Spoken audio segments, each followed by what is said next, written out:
Muy buenas noches, estamos en Opinión Pública, soy Francisco Abundis y junto con Alejandra Palacios, como cada viernes, estaremos haciendo análisis de temas de cambio político, cambio social, temas de opinión pública. Lo haremos junto con nuestros invitados, especialistas en el tema. Esta noche tenemos un tema que nos parece particularmente interesante, que tiene que ver con nuestro proceso electoral. Buenas noches, Hanna. Hola, Paco, buenas noches. Bienvenido una vez más a Opinión Pública. Pues la jornada electoral del 2 de julio fue ejemplar. Todo marchó sobre ruedas. Y sin embargo, lo apretado de la competencia entre Calderón y López Obrador impidió que el presidente consejero del IFE, Luis Carlos Ugalde, diera a conocer el domingo los resultados del conteo rápido. Las casas encuestadoras tampoco pudieron dar a conocer los resultados de sus encuestas de salida. Los mexicanos, usted y yo, nos fuimos a dormir el domingo, el lunes, el martes y el miércoles sin saber quién sería el siguiente presidente de México. Hoy, por fin, conocemos el resultado del PREP y finalmente también conocemos el resultado del conteo de las actas en los comités distritales. Todo parece indicar que Calderón es el virtual ganador. Pero el proceso no ha acabado. López Obrador anunció que irá ante el Tribunal Electoral para impugnar la elección presidencial. Corresponderá a este determinar la validez de la impugnación y eventualmente declarar válida la elección del candidato ganador. Un resultado tan cerrado es normal en cualquier democracia. Recordemos los casos de Estados Unidos y de Italia. Pero en México, sin embargo, ha reinado la incertidumbre, incluso la confusión ante una elección presidencial tan reñida, que ha puesto a prueba nuestras jóvenes instituciones democráticas. ¿Hemos superado la prueba? ¿Habremos de superar los obstáculos que tenemos enfrente en los siguientes días? ¿Mantendrá el IFE la confianza de los ciudadanos? ¿Hay fallas en el sistema de conteo de votos o más bien hay fallas en la estrategia de comunicación del Instituto Electoral? ¿Hay necesidad de contar voto por voto? Todos los mexicanos tenemos muchas dudas. Esta noche nos acompañan en el estudio Manuel Mendoza, uno de los científicos que trabajó en el conteo rápido del IFE y que nos platicará lo ocurrido en la tarde-noche del 2 de julio. Buenas noches, Manuel, bienvenido. Buenas noches, muy bueno, ¿qué tal? Buenas noches. Y también está con nosotros Luis Farías Mackey, analista político y abogado especialista en materia electoral. Fue miembro de la primera camada de funcionarios del IFE y del entonces Tribunal Electoral. Te tenemos muchas preguntas para esta noche. Muy buenas noches. Gracias por la invitación. Gracias a ti. Paco, traemos muchos datos el día de hoy. ¿Por cuál empezamos? Sí, para fortuna, para nosotros los que estamos en opinión pública, esta es una noche de numeritos. Eso sí es números. Son datos de las encuestas de salida que hablan, yo creo, dicen mucho. Hubo muchos más ejercicios, como ustedes saben. Estos son algunos ejemplos de los que dieron algunos de los candidatos o con los que salió a la luz pública. Los datos de Covarrubias y Asociados, que prácticamente es el único dato que dio como ganador al candidato de la herencia por el bien de todos. Dio 3 puntos arriba Andrés Manuel López Obrador. El dato de ARCOP, que dio 2 puntos arriba Felipe Calderón. El de GEAISA, que dio casi 3 puntos a Felipe Calderón arriba. Beltrán y Asociados, 2 puntos arriba Felipe Calderón. El nuestro, que como muchos otros, junto con Consulta, BIMSA, pues dimos un empate casi neto, ¿no? Donde decíamos, aquí las décimas no cuentan, y en nuestro boletín de prensa dijimos, no se puede dar más. En otro gráfico que ustedes tienen en sus manos y que el auditorio puede ver en la pantalla, habla, yo creo, de lo difícil que fue para nosotros ese día de la jornada poder decir algo de esta elección más allá de un empate, que para fortuna ya lo habíamos dicho en encuestas preelectorales, lo más probable es una contienda cerrada. Había un probable ganador para la mayor parte de las mediciones, pero al final decíamos, lo único que les prometemos que va a ser cerrado, y va a ser de 2 y no de 3, ¿no? Y parece que, bueno, en ese sentido las preelectorales funcionaron, aunque no necesariamente en el caso del probable ganador, y creo que este gráfico es muy ilustrativo sobre lo que pasó para muchos el día de elección. ¿Cómo lo vivieron ustedes, Manuel? Bueno, pues retomando este tema, en efecto han sido jornadas muy intensas, han sido noches muy largas, especialmente la del 2 de julio. Pero yo quisiera retomar el asunto para contestar tu pregunta, primero refiriéndome un poco a la introducción del programa. Yo creo que es muy importante, ya que este programa es de opinión pública, también transmitirle a la audiencia que decir que como resultado de un conteo rápido se determina que los márgenes son tan estrechos que con ese instrumento no se puede determinar una fuerza ganadora, es ofrecer resultados, claro. y es ofrecer información sumamente valiosa y sumamente importante, que además por la oportunidad que tiene en el momento en que se ofrece, puede contribuir de manera decisiva a que este proceso, que por supuesto genera expectativas y que genera incertidumbre, se vaya encauzando dentro de los límites, digamos, que ha establecido las instituciones para desahogarlo, ¿no? Entonces, ese es un punto que yo creo que es muy importante. ¿Cómo vivimos nosotros esa noche? Bueno, pues de la misma manera en que ocurrió con todas las empresas que llevaron a efecto este tipo de estudios, nosotros estuvimos ahí en uno de los sótanos del IFE, resguardados y trabajando con mucho ahínco, después de haber desarrollado una serie de métodos estadísticos a lo largo de varios meses, procesando la información que recibíamos con una muestra. ¿A partir de qué hora empezaban a recibir la información? La primera remesa, como le llamábamos, de información, llegó a nuestras instalaciones apenas pasadas las 6 de la tarde, 6:15 más o menos llegó la primera remesa, con muy poquita información, por supuesto. Pero, bueno, fue... ¿Cuánto de las 7.600, perdón, Manuel? ¿Cuánto? Muy poquito, a esas alturas probablemente 2 o 3%, prácticamente nada, empezó por goteo y luego se fue acelerando, ¿no? Sin embargo, a lo largo de la noche, bueno, lo que empezamos a ver fue algo que nosotros, de hecho, habíamos ya experimentado en la multitud de simulacros que tuvimos, porque esta noche no podía fallar nada, como no falló, y teníamos que tener previstos todas las posibles manifestaciones del fenómeno que íbamos a estar observando, y tanto en la parte técnica como en la parte de análisis habíamos hecho pruebas a lo largo de estos meses con estos métodos. Sabíamos que podía ser una contienda muy cerrada, por eso se pensó en un tamaño de muestra tan grande. Lo que no pensamos que fuera tan cerrada, que aún con ese tamaño de muestra gigantesco hubiera este margen de duda, ¿no? Claro. Así que fue algo muy emocionante. Afortunadamente, por otra parte también... Nada más para darnos una idea, en el 2000... Para hacer el conteo rápido en el 2000, ¿de cuántas casillas fue la muestra? No conozco, yo no formaba parte del comité en aquella ocasión, pero seguramente debe haber sido del orden de la mitad. Si no me equivoco, eran 3 ejercicios de 800. Así es. Eran más o menos 3. Que sumaban 2.400. 2.400. Este ejercicio fue de más del doble, ¿no? Así es.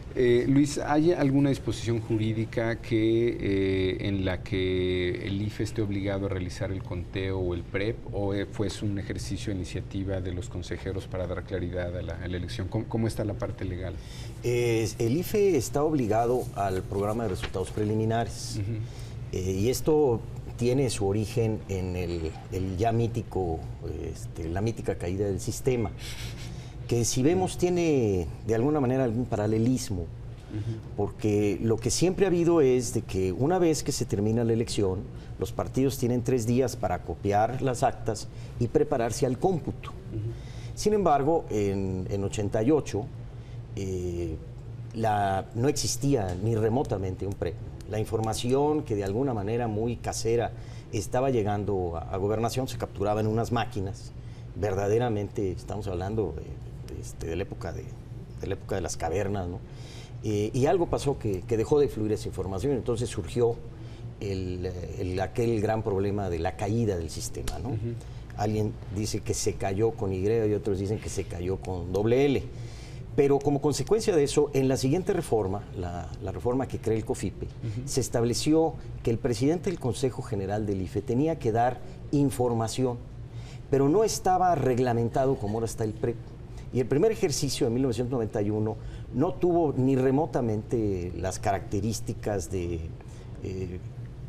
no nada más puntualidad, transparencia, flujo que tenemos ya actualmente con este instrumento, sino que tuvo bastantes, digamos, deficiencias. Como consecuencia de eso, las siguientes reformas fueron puliendo la legislación en materia de resultados preliminares, y hoy es una norma que obliga al instituto a dar esta información.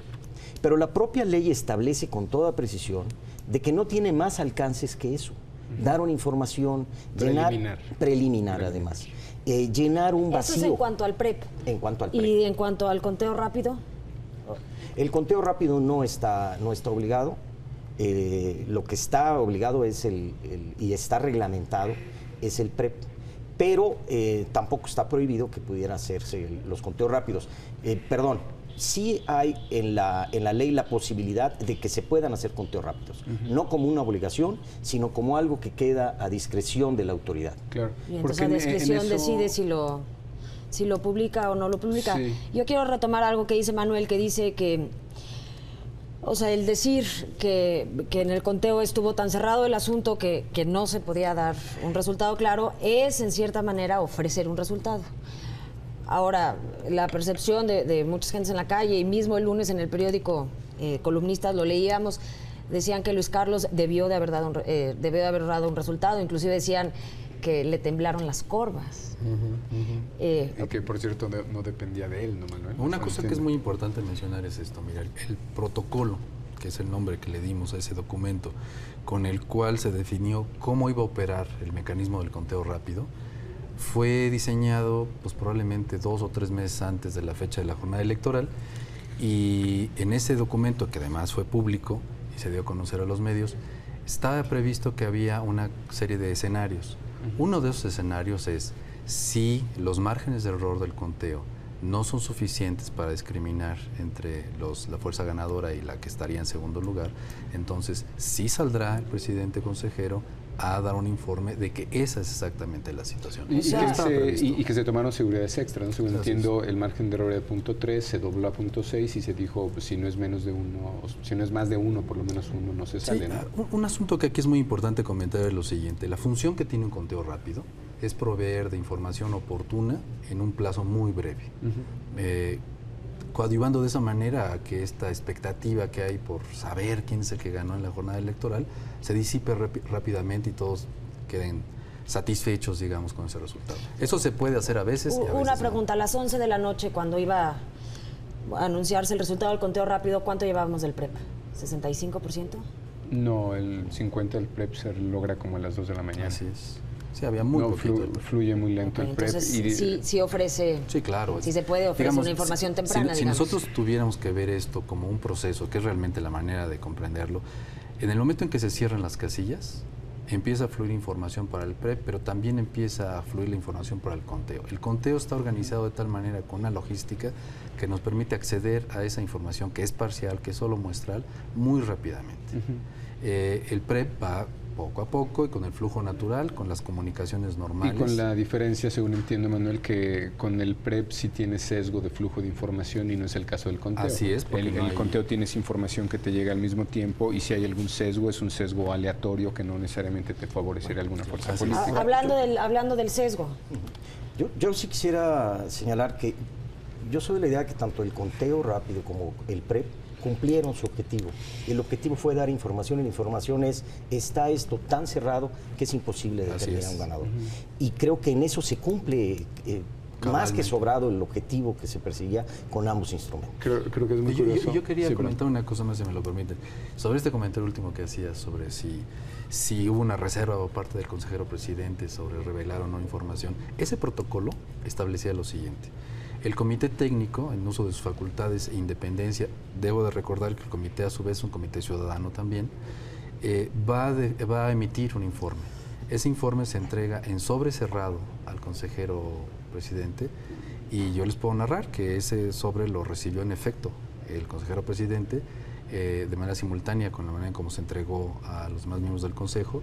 Él lo abrió, lo leyó, lo subieron a la teleprompter o como sea. ¿Cuánto tiempo antes de las 11, digamos? Un par de minutos. Par de minutos antes. Volviendo al tema de que el conteo no tiene sesgo y el PREP sí tiene sesgo, y pues López Obrador ha dicho que el PREP tuvo sesgo y entonces habría que impugnar la elección y demás. ¿Qué opinas de eso, Luis? Bueno, impugnar el PREP impugnar la elección. Sí, bueno, impugnar la elección. Dado que el PREP tuvo un sesgo. Por el PREP es un esfuerzo vano, porque el PREP no tiene ningún ejercicio vinculatorio, no obliga a nada y no tiene ningún efecto jurídico. Es simplemente un ejercicio de resultados preliminares para llenar y para dar información esa noche, pero lo que tiene efectos jurídicos es el cómputo distrital. Ese es el que tiene valor y eso es lo que se puede impugnar. Entonces, argumentar deficiencias en el PREP para de ahí colgar posibles irregularidades en la elección, sinceramente yo no le veo sustento alguno, ¿no?, que pudiera proceder en un juicio ante los tribunales. Porque otra vez hay que estar consciente que si bien son resultados oficiales, entonces son del IFE, son preliminares, ¿no? Digo, Así es. y por lo tanto no puedes llamarlos oficiales del todo. No sé, creo que esa es la parte que es confusa para el público. Así es. Sin duda alguna es una información que da la autoridad, pero no es un acto de autoridad que tenga efectos ni ante los partidos ni ante la ciudadanía. Lo que tiene efectos jurídicos son los cómputos. Es decir, tanto el escrutinio y cómputo que se hace en la casilla, como el cómputo distrital que se hace en los consejos distritales. Eso es lo que se puede impugnar, pero el PREP no podría impugnarse. Ahora, derivar una impugnación de un acto jurídico como es el cómputo distrital o el escrutinio y cómputo de casillas, porque hubo sesgos en el PREP, sesgos que son propios del instrumento, porque están entrando las actas como llegan a Porque los no consejos tiene prioridad el distritales, flujo, ¿no? no tendría vida, ¿no? Okay. Es un esfuerzo. Y sí es muy importante distinguir, ¿no?, de lo que es, como bien sugieres, un acto de autoridad, de lo que es información que viene de la autoridad. Así ¿no? es. Y que el propio nombre lo dice, son resultados preliminares. Sí me gustaría que en un momento regresáramos a qué sigue, ¿no? Digamos, tal vez revisar en qué consisten estas irregularidades, hasta dónde pueden ser un argumento para cuestionar al proceso como tal, y después qué es lo que seguiría en términos de pues lo que puede ser de nuestro proceso electoral, que parece que va a ser más largo de lo que teníamos pensado, ¿no? No sé cómo lo vean. Sí me gustaría que nos pudieras dar alguna idea de tiempos, ¿no? En qué estamos pensando, qué tan largo se puede ir. Creo que eso lo debes de tener tú mucho más claro, Luis. Sí, bueno, los tiempos en materia electoral son fatales. Yo le explicaba hace rato a Alejandra que lo que rige en materia electoral es el principio de definitividad y se van cerrando etapas. Entonces, conforme se van cerrando las etapas, y esas etapas no se impugnan... Te voy a tener que interrumpir porque voy a ir a corte, pero regresamos en un momento, estamos en Opinión Pública.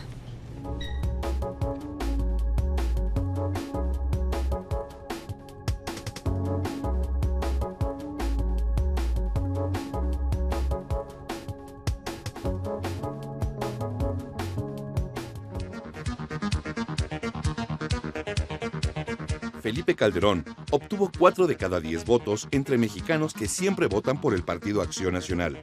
De acuerdo con una encuesta de salida de Parametría, el 33% de sus simpatizantes lo consiguió a lo largo de la campaña y el 19% en cuanto lo hicieron candidato. Andrés Manuel López Obrador también tuvo el mayor porcentaje de votos de perredistas convencidos y atrapó a 3 de cada 10 votantes cuando lo designaron candidato. Roberto Madrazo fue el aspirante que más apoyo leal ganó, pues 7 de cada 10 sufragios fueron de gente que siempre vota por el PRI.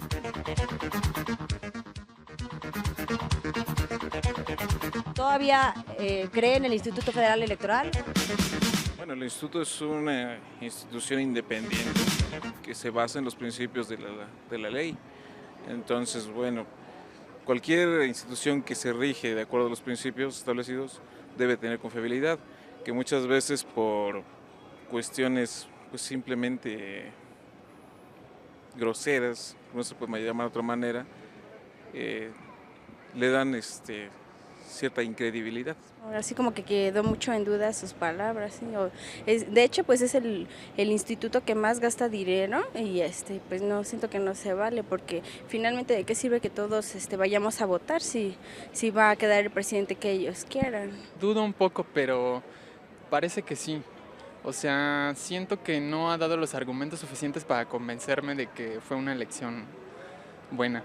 Tenemos nuestras dudas, simplemente. Bueno, sigo confiando todavía en él. Nada más que sí hay algunas fallas que se han detectado últimamente. Posiblemente tenga algo de razón López Obrador, posiblemente, ¿verdad? Pero esto lo veremos ahora que termine de hacer la investigación.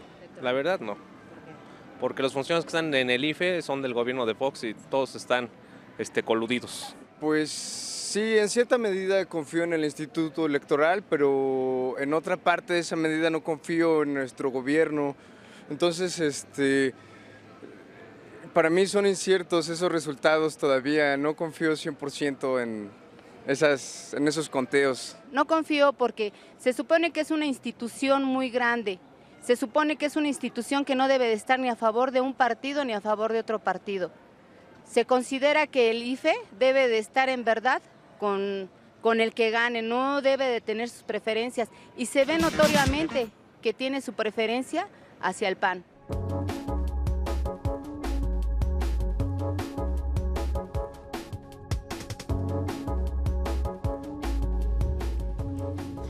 Estamos aquí en Opinión Pública hablando sobre el proceso electoral. Nuestros invitados de hoy esta noche son Manuel Mendoza a mi derecha y Luis Farías a mi izquierda. Manuel, nos estabas contando que me parece interesante el último momentito antes de tomar la decisión, sí, para luego regresar al tema que habíamos dejado, que es lo que sigue. ¿Por qué mandaron al pobre de Luis Carlos solo? No, la verdad es que comentábamos eso, que es... el procedimiento del conteo rápido tenía previsto desde un origen, fue diseñado por el comité, diferentes alternativas para terminar, lo que comentábamos hace un rato de los escenarios. Uno de ellos era pues, el que finalmente se materializó, que era el de simplemente revelar que las tendencias eran muy estrechas, las diferencias no se podía. Y uno pensaría, ¿no? Yo me imagino que, y además muchos amigos me lo han comentado, dice, debe haber sido un momento de extrema tensión el que ustedes decidieron que esa era la situación que se tenía que anunciar. Y bueno, la verdad es que la manera en como los científicos operan es totalmente anticlimática, ¿no?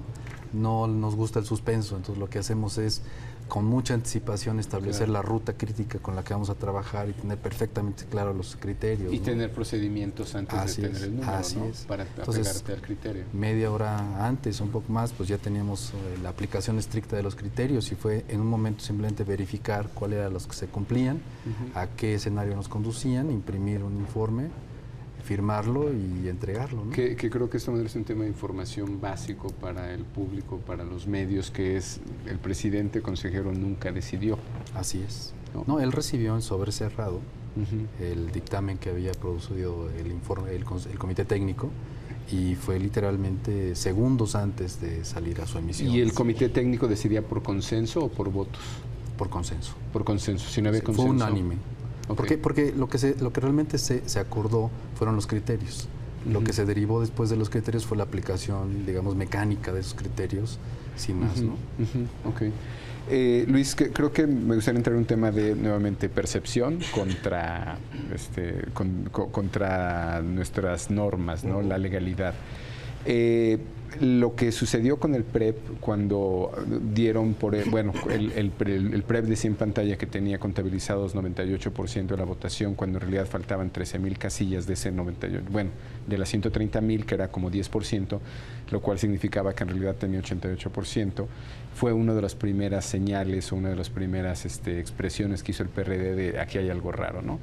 La segunda expresión fue, y además hay un sesgo, digamos, que perjudicaba al PRD por 140,000 votos, lo cual era 0.4 de la votación. Te hablo estrictamente de percepciones, ¿no? De lo que a nosotros del lado de la opinión nos llegó por periodistas en el extranjero y de hecho algunos otros analistas en el país, ¿no? Creó la percepción de, bueno, si esto puede pasar con el 10%, ¿qué es lo que sigue, no? ¿Cómo puede ser tan irregular? Como bien señalas, pues esto no tiene ninguna connotación legal, ¿no? ¿Qué de lo que sigue sí tiene connotaciones legales? Tú decías, bueno, el conteo primero, ¿no? De los distritos. Bueno, a partir de ahorita ya todo tiene connotación legal, ¿no? Yo creo que el problema que tuvimos, que tuvo el Instituto Federal Electoral fue un problema de comunicación. Pero además habrá que decir, en descargo del instituto, que los señores del PRD, con el mayor de los respetos lo digo, están engañando o estuvieron engañando con la verdad. Ellos sabían dónde estaban esas casillas, por qué estaban en ese cajón de inconsistencias, ¿no? No es la primera vez que se ha hecho, así han funcionado los otros PREPs. Y esto obedecía a un acuerdo del propio Consejo, en donde los partidos no nada más estaban enterados, sino que consintieron que ahí se pusieran esa información y que así saliera. Las famosas inconsistencias. Las famosas inconsistencias. Ahora decir, me engañaron con las inconsistencias, sinceramente es engañar con la verdad, porque ellos sabían que existían esas normas, ese protocolo, ¿no? Ahora, de aquí en adelante ya todo lo demás es impugnable. Y lo hablábamos hace rato. No debemos, por otro lado, de preocuparnos ni de alarmarnos Porque hoy por hoy en este país todo lo electoral está judicializado. Está judicializado antes, durante y después del proceso electoral. Luis. El problema de postulación de candidatos llega al tribunal. El problema de propaganda, de financiamiento, llega al tribunal. Y lógicamente los resultados llegan al tribunal. Dices, todo es impugnable. López Obrador dice, voy a impugnar la elección. ¿Existe eso como de impugnar la elección en general? Bueno, en general no. Tú tienes causales de nulidad. Entonces tú tienes que tirar, y hay 3 grandes causales de nulidad. Lo que se llaman las causales específicas, que son por irregularidades en la jornada electoral. No se instaló la casilla en su lugar, no se integró la mesa directiva como era debido, no se dejaron entrar a los representantes, hubo error y dolo en el cómputo, etcétera, etcétera. Esas son causales específicas y ahí tienes que ir impugnando casilla por casilla y cada casilla tiene que decir por qué la impugnas y tienes que probar tu impugnación. Hay otra causal. En esta, perdón, decíamos que en elecciones locales, si tú llegas a impugnar 20% de las casillas de elección, sí llega a ser causal. Si logras a comprobar fraude. No, en lo si local. Se anula, en lo local. Si el tribunal, en lo federal incluso. En lo federal también. En lo federal. Si se anula, si el tribunal resuelve anular el 20% de las casillas de un distrito, se anula el distrito, la elección en ese distrito. Si el tribunal anula, pero es una resolución del tribunal, el 20% de los de las casillas en un estado, se anula la elección de senador. Pero no existe ese dispositivo para elección de presidente. En otras palabras, el tribunal pudiera anular el 90% de las casillas y no se anula la elección de presidente. Importantísimo esta excepción. Ahora, ahí estamos hablando de la específica, en donde tienes que tirar con precisión y decir, yo impugno esta casilla por esta causal. Y aquí están las pruebas. Y aquí están las pruebas. Y el tribunal dirá sí o no, pero es casilla por casilla. ¿Y la otra? La segunda es lo que se llama la causal genérica de nulidad. ¿O abstracta? ¿Es la misma? No, esta es genérica, es antes de la abstracta. La genérica es por irregularidades cometidas el día de la jornada electoral que hagan de tal manera que pongan en duda el resultado electoral. Se robaron la urna, hubo golpes y se perdieron las actas, las boletas, en fin, irregularidades generalizadas durante el día de la jornada electoral que hagan imposible, con certeza, determinar quién ganó. Nuevamente ahí vas impugnando casilla y por una cuestión, pero es genérica. Y la tercera es lo que se llama la nulidad abstracta. La nulidad abstracta atiende a que durante el proceso electoral, no nada más durante la elección, sino durante el proceso electoral, se cometieron irregularidades que violentan los principios que rigen la materia electoral. Y aquí cabría, son estas cuestiones de si el presidente apoyó a Felipe Calderón, si se utilizaron el padrón del Cedesol a favor del PAN, etcétera, etcétera. Así ¿no? es. Bueno, ahí cabría. Me voy a tener que mandar a una entrevista. Vamos a regresar con este tema. Una pregunta muy importante. ¿Se vale o no se vale que se abran todos los votos? Bueno, otro jugador en esta contienda electoral que, bueno, de hoy ya no se habla, pues es el PRI, también un perdedor importante. No, sí se habla. Bueno, sí se habla, pero... Todavía es partido. No, bueno, sí, pero no, claro. No en este asunto en específico el que estamos tratando. Pero bueno, también un perdedor importante de la elección. Entrevistamos a Joy Langston, especialista en partidos políticos, nos va a dar su opinión del PRI, qué le sigue al PRI, cuál es su futuro. Regresamos a Opinión Pública. Esto es Opinión Pública, estamos con la profesora Joy Langston, profesora investigadora de la División de Estudios Políticos del CIDE, especialista en partidos políticos. Joy, gracias por aceptar la entrevista. No, de nada, gracias por la invitación. Bueno, pues acaba de suceder la jornada electoral, todavía no tenemos claro quién es el ganador, quién es el presidente electo de México, pero sí sabemos que hubo un gran perdedor. Ese gran perdedor se llama Roberto Madrazo y también el PRI, porque no nada más perdieron las elecciones presidenciales con un puntaje impresionantemente bajo, o sea, 21%. También le fue extraordinariamente mal al PRI en cuanto a las diputaciones federales y a las senadurías, lo cual realmente pone al PRI en una posición de peligro para su futuro. ¿A qué te refieres con una posición de peligro para su futuro? Simplemente hablando, el PRI lo que lo mantenía tan fuerte y tan unido después de su derrota en las elecciones presidenciales del año 2000, fue que era la bancada más grande, ambos en la Cámara de Diputados como en el Senado. Eso significaba dinero del IFE, significaba poder en las cámaras. Y también lo que significaba, como pues obviamente la Bastida perdió con 6, 7 puntos de diferencia, sin embargo, muchos dentro y fuera del PRI pensaban que el PRI sí podía ganar la elección presidencial de 2006, cosa que resultó ser imposible con el candidato que tenían. Entonces, hoy día lo que estamos viendo es que en muchas partes del país, el PRI ya no es ni el número 1 ni el número 2, lo cual sí nos presenta con una configuración política en las regiones donde el PRI ya no es uno de los dos primeros partidos, y eso sí es un peligro. Ahora, el PRI aún mantiene muchos gobernadores en los estados de la República, 17 gobernaturas. ¿Eso de alguna manera no le da poder? ¿No son un poder fáctico esos gobernadores? Absolutamente sí. El problema hoy por hoy con los gobernadores priistas es que ellos, como gobernadores, han perdido muchas diputaciones federales de mayoría.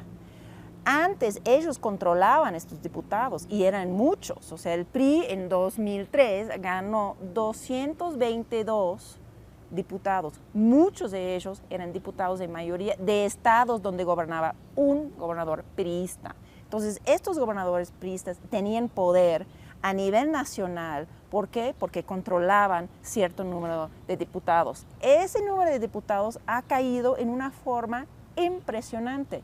Estos gobernadores sí siguen siendo populares en su estado. Sin embargo, su poder frente al gobierno federal, que sea panista o perredista, frente al gobierno federal ha caído simplemente porque ya no tienen representantes en las cámaras, o no tantas como antes.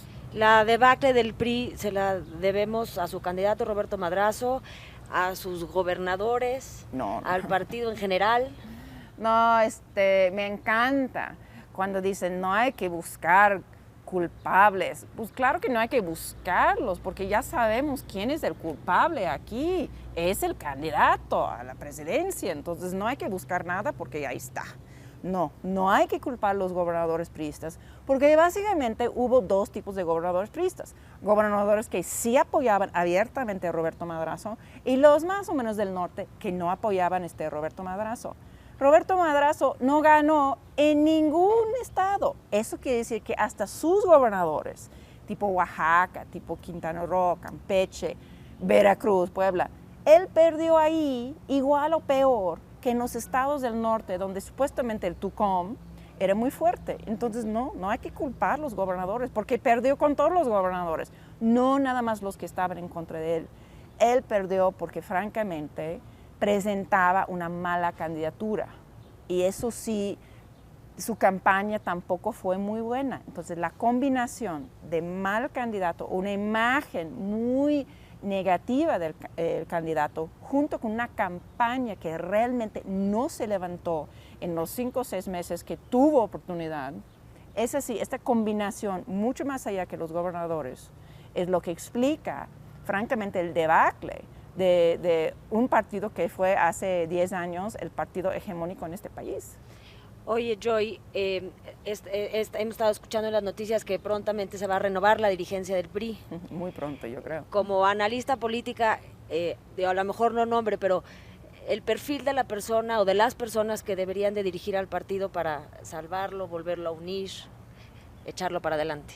Hay dos cosas aquí. Una es quién va a ser el próximo presidente o presidenta del CEN del PRI. Y la otra cosa es qué debe hacer esta persona y su equipo una vez que tengan la presidencia del partido. Y son dos cosas muy importantes, porque si la imagen de la persona quien vaya a ganar el puesto del presidente del CEN del PRI es sumamente importante, porque lo que quieres es alguien, y esto también, esta frase me gustó, con sanas ambiciones, lo cual quiere decir es que ellos no quieren necesariamente ganar la presidencia del CEN del PRI simplemente para ayudar sus ambiciones para ser el candidato otra vez del PRI en 2012. necesita el partido tan vulnerable y débil como está ahorita, necesita alguien capaz de unificar corrientes, ayudar a los grupos que se salieron por buenas o malas razones durante la campaña, regresar al PRI con alguna certeza que vayan a ser bien tratados.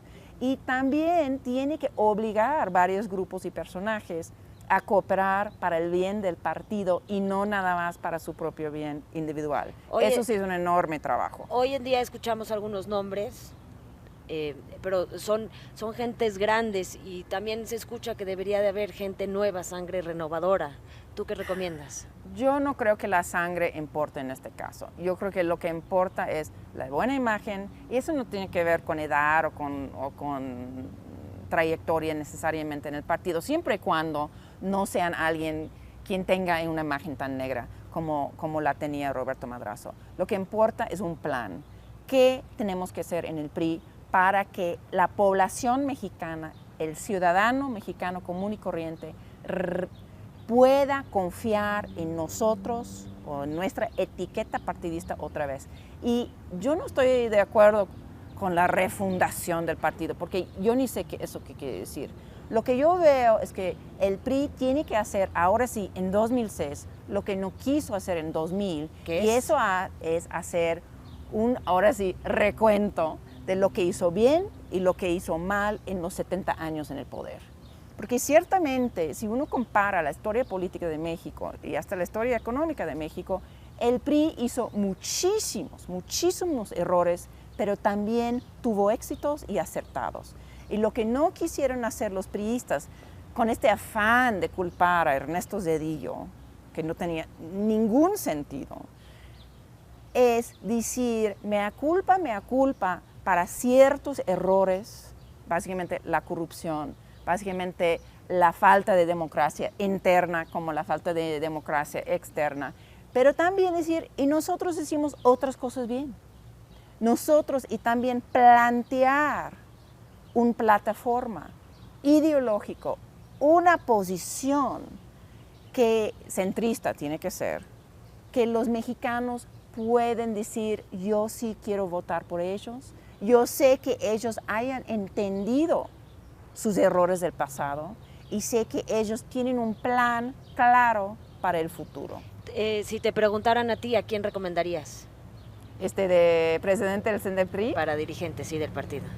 Pues, híjole, eso sí, no es precisamente,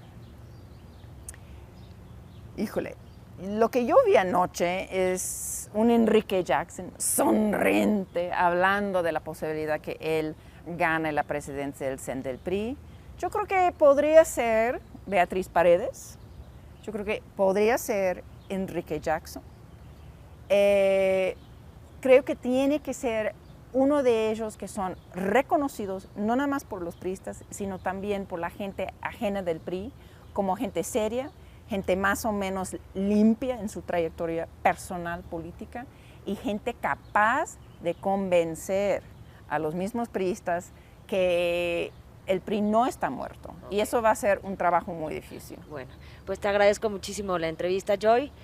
Regresamos a Opinión Pública después del corte. Gracias. Al menos 5 de cada 10 mexicanos quieren que los diputados pertenezcan al mismo partido político que el presidente, especialmente los mayores de 41 años, entre los cuales 55% votaron por una misma opción en las pasadas elecciones. De acuerdo con una encuesta de Parametría, 52% de los electores mexicanos de entre 18 y 40 años son quienes votaron de manera diferida, es decir, que no desean que un partido tenga la presidencia y el control de la Cámara de Diputados. De cualquier manera, todavía son más mayoría quienes votan por un mismo partido. Aún no tenemos presidente electo, pero veamos la gente qué opina. ¿Quién cree que ganó la presidencia de la República? El señor López Obrador. ¿Por qué, señor?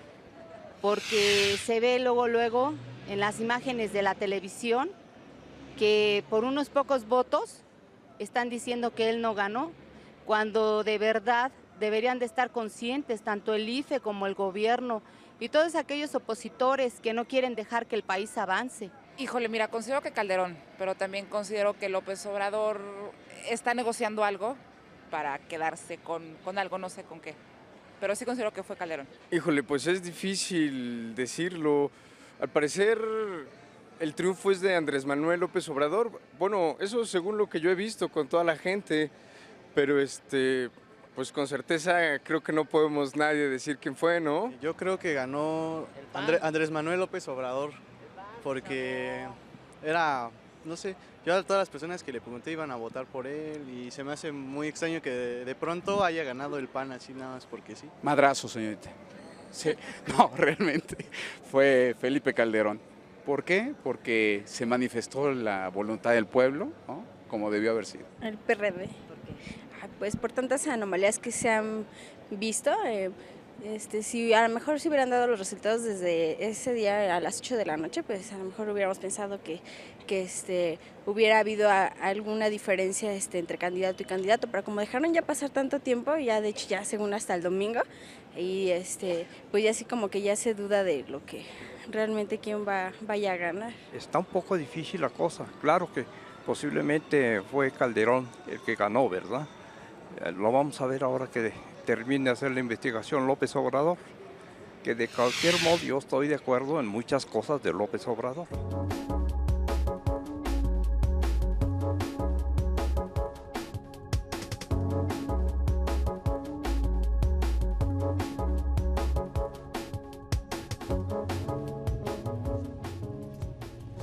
Estamos de regreso en Opinión Pública, estamos hablando sobre nuestro proceso electoral. Nos quedamos en las causas por las cuales se puede impugnar una elección. Luis, nos estabas comentando, nos diste 3 causas. Hay 3 causales, sí. Este asunto que se habla mucho, inclusive gente importante de Opinión Pública que dice que valdría la pena contar todos los votos por el bien de la legalidad. Habría primero de la legitimidad de la elección. Que no de la legalidad, ¿no? De la legitimidad. Habría primero que decir que los votos ya se contaron. Se contaron en las casillas. O se contaron con actas, perdón, ¿no? No, en las casillas. El domingo se contaron. Cuentas votos. Ok, claro. Y de esos votos levantas un acta. Okay. Esas actas se van al Consejo Distrital y el miércoles, en sesión de cómputo distrital, se abren los paquetes, se sacan las actas y se suman las actas. Estamos hablando de 130.500 actas, ¿no? Así es, en 300 distritos. Ahora, la propia ley establece las causales por las que se puede volver a hacer el escrutinio y cómputo, es decir, contar voto por voto a nivel distrital. Esto es una excepción, la ley establece que es una situación excepcional. Cuando no esté el acta en el paquete, cuando el acta tenga muestras de alteración, cuando se vea, cuando no concuerde con la que tiene el presidente, pero única y exclusivamente en las causales que la ley establece. Hay un dato histórico que lo han manejado, pero que sin embargo a mí me da la impresión de que la gente no termina por caerle el 20. ¿El caso de Tabasco? El caso de Tabasco. En el caso de Tabasco, el PRD dijo, en el año 2000, la elección de gobernador, el PRD dijo que se abran todos los paquetes. Y el PRI, para transparentar y para buscar la legitimidad de la elección, dijo, órale, vamos a abrir todos los paquetes. Y se abrieron los paquetes. Llegó el tribunal y les dijo, no, vamos a anular esta elección porque ustedes no pueden estar abriendo los paquetes porque se ponen de acuerdo. El Consejo General, el Consejo Distrital es una autoridad y como autoridad solamente puede hacer lo que la ley le dice. Y la ley establece cuándo puede volver a hacer el escrutinio y cómputo de los votos en el Consejo Distrital. ¿Por qué se hace así? Por el principio de definitividad. Tú vas cerrando etapas, si no, jamás terminarían las elecciones, ¿no? Es lo mismo, en este momento, aquellas casillas que no sean impugnadas o aquellos cómputos distritales que no sean impugnados, o sea, lo que nos estás diciendo, Luis, es que no va a suceder que se vuelvan a contar todos los votos. Todos los votos no. ¿Qué es lo que puede pasar ahora? Que llegado al tribunal, aquel caso en donde se impugne una casilla por causales específicas y encuentre el magistrado ponente que para mejor proveer, es decir, para tener elementos suficientes para resolver, él encuentre necesario volver a hacer el escrutinio y cómputo, lo puede ordenar. Sí se ha vuelto a hacer el escrutinio y cómputo ya a nivel de tribunal. pero es específico, casilla por casilla, y hay que comprobar qué es lo que se está pidiendo y tiene que haber elementos suficientes que le permitan al magistrado decir, sí, para mejor proveer, vuelvas a hacer el escrutinio completo. Pero no necesariamente el hecho de que tú impugnes una casilla te lleva a abrirla, simplemente tienes que probar tu caso. Tienes que probar que hay razones para dudar de lo que hay dentro de ese paquete. Sí. Yo puedo impugnar las 130,000 casillas, lo cual sería una locura porque, te digo, tienes que ir una por una y cada una tiene que decir por qué y probarlo. Pero pongamos que hagan un esfuerzo sobrehumano, impugnen las 130,000 casillas. Esto no quiere decir que en las 130,000 casillas se vaya a volver a hacer el escrutinio cómputo. Es excepcional. Digo, es una pregunta muy aventurada, pero dada tu experiencia, ¿tú tendrías algún estimado, un porcentaje de hasta dónde podría llegar, mínimo, máximo, no sé? ¿De qué rango estamos hablando? No, porque te diría que hasta ahorita los elementos del discurso que se están manejando no permiten encuadrar en ninguna causal de nulidad. Los argumentos de las irregularidades que se manejan en los medios de comunicación, con todo respeto, son muy vendibles y son muy aparatosos. Pero ya en el momento de sentarse a ver el expediente, yo creo que muchos de esos no van a proceder. No van a proceder. Si se hace, va a ser muy marginal, ¿no? Estamos hablando de un 2%. En tu pronóstico, ¿qué va a presentar la Alianza por el Bien de Todos en 3-4 días ante el tribunal? Bueno, ellos van a impugnar, creo yo, van a tirar con 2 rifles. Van a irse por la nulidad abstracta, alegando irregularidades a lo largo del proceso, injerencia del presidente, publicidad del gobierno, utilización de programas. ¿El PRI no los va a apoyar en este sentido? No creo que los vaya a apoyar en ese sentido. De hecho, ya se expresó, ¿no? Sí. Yo creo que el PRI va a concentrar sus esfuerzos en rescatar alguna diputación y alguna senaduría. El PAN también va a impugnar, pero terminamos con el PRD. Ellos van a ir por la abstracta, alegando irregularidad en los términos de equidad de la contienda a lo largo del proceso electoral, y van a impugnar casillas en donde realmente encuentren que tienen elementos para impugnar. Van a ser muchas, pero por ahí se van a ir. En el primer caso, la nulidad abstracta lo que hace es anular la elección. Se anula la elección y se va a extraordinaria. Me parece muy aventurado poder aplicar la nulidad abstracta en una elección presidencial. La otra, la de nulidad específica de casilla por casilla, intentaría revertir el triunfo, ¿no? Okay. Es decir, bueno, tirando unas casillas. Tirando unas casillas, yo lograría llegar al primer lugar. El cálculo es muy raro y tú lo entiendes muy bien, porque se anulan todos los votos de esa casilla, claro. Entonces los tuyos y los del otro. Claro. El PAN también va a impugnar. Les puede sonar raro, ¿no?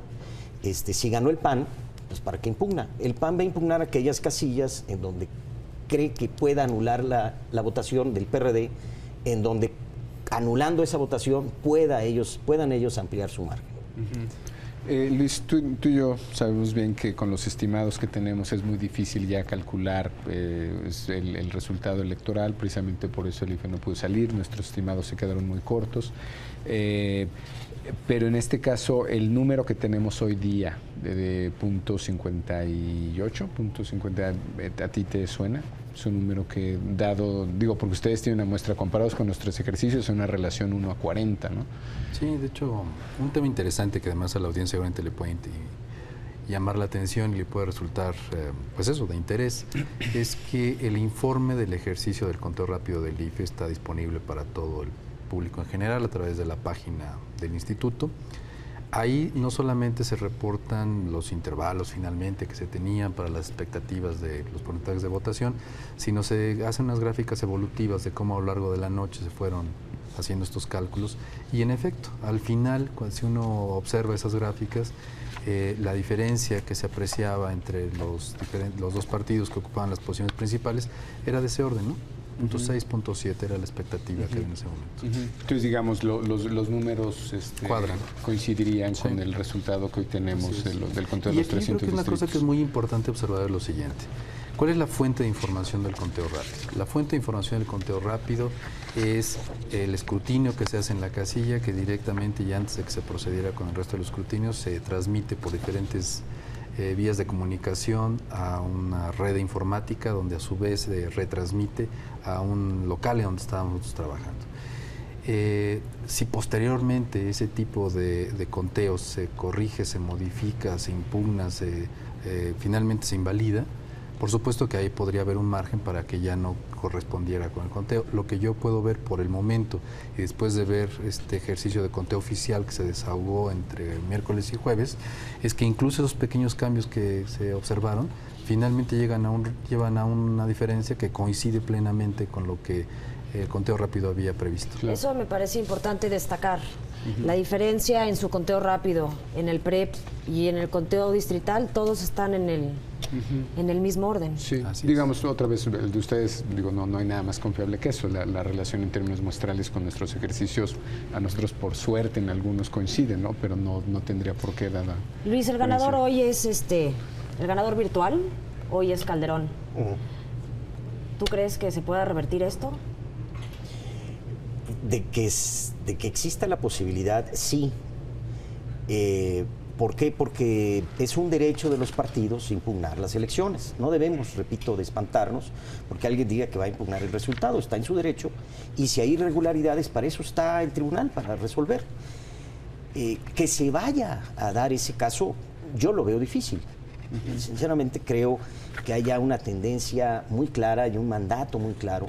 Y además yo percibo que la sociedad ya lo que quiere es descansar de este tema, ¿no? Sí. Vámonos ya a resolver los gane quien gane, pero ya queremos un presidente. Yo añadiría una última cosa, no solamente que ya haya presidente y vamos a descansar, sino vamos a aprender. Vamos a aprender todo, vamos a aprender las autoridades electorales, vamos a aprender las fuerzas políticas, vamos a aprender incluso los técnicos que hemos estado trabajando en aspectos estadísticos, electorales. Tenemos que aprender a que estamos en un mundo nuevo, donde las competencias pueden ser sumamente reñidas y en donde los instrumentos que antes nos parecían suficientes, a lo mejor ahora hay que hacerlos todavía más poderosos, y en donde además los márgenes de error, cuando se utilizan este tipo de herramientas, tienen que tener un considerando adicional.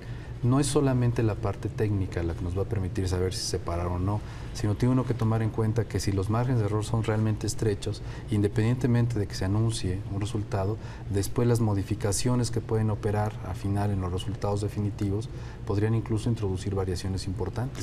Claro. Ahora, perdón, pero es muy importante que recordemos de dónde venimos. Hace unos años había colegio electoral y la calificación de la elección era un evento político con criterios políticos. Claro. Hoy la calificación de la elección es de estricto derecho, ante un tribunal de estricto derecho donde se tiene que probar plenamente la causal de nulidad que se esté esgrimiendo, ¿no? Entonces ya estamos en otro nivel, afortunadamente. Finalmente, un comentario que quisiera que me dieran sobre un gráfico que les quiero mostrar rápidamente.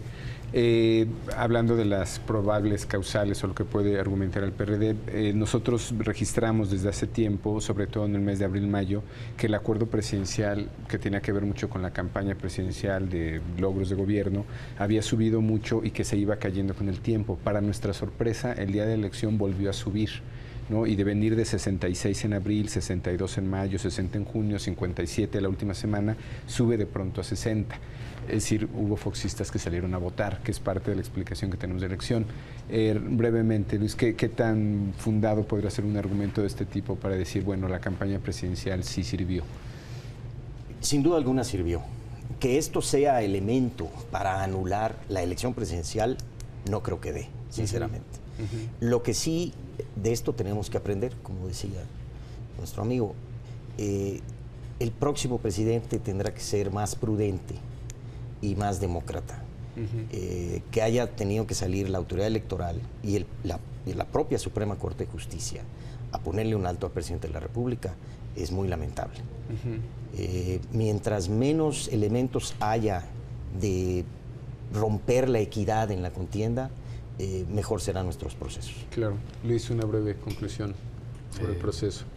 Yo simplemente creo, repito, que aquí hay muchas lecciones que nos van a dar para seguir pensando en esta elección durante muchos meses, y que para la opinión pública va a ser muy importante que se acostumbre a que, primero, Vivimos en un país diferente y yo sí creo de verdad que para efectos de opinión pública a partir del lunes vivimos en un país distinto, en donde las instituciones se pusieron a prueba, los instrumentos con los que contaba la autoridad electoral se pusieron a prueba y funcionaron.